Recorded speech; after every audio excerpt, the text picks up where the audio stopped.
Funny point ఏంటంటే hero roommates WhatsApp group పేరు ఏంటంటే థండర్ గైస్. అండ్ ఆ గ్రూప్లో ఉన్న ఫస్ట్ మెసేజ్ 11:10 PM ఉంది.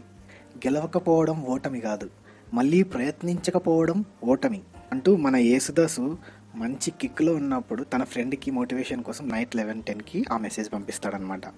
సో రూమ్లో మందుబాబులు ఉన్న ప్రతి బ్యాచులర్కి ఈ విషయం అర్థమవుతుంది. అంటే నైట్ తాగడానికి పబ్కి వెళ్ళిన తర్వాత హీరోని ఓదార్చడానికి ఒక మోటివేషన్ ఇమేజ్ పెట్టాడు. దాని తర్వాత మార్నింగ్ హీరో మంచిగా రెడీ అయ్యి డ్యూటీకి వెళ్ళాడు, అక్కడ ప్రాబ్లం క్రియేట్ అయింది. 12:30కి మెసేజ్ పెట్టాడు. దాని తర్వాత 4:20కి తన బెస్ట్ ఫ్రెండ్ టెన్షన్ పడుతూ కాల్ చేశాడు. అదే టైంలో హీరో అన్కాన్షియస్కి వెళ్ళిపోయాడు. సో ఈ మెసేజ్ క్యాలిక్యులేషన్స్ ప్రకారం మనం చూసుకుంటే హీరో 12:30 నుండి 4:30 వరకు ఆ అపార్ట్మెంట్స్లో ఇరుక్కొని ఫైట్ చేస్తూ ఉన్నాడు బయటికి రావడానికి. Thank you for watching this video. And మీకు ఈ వీడియో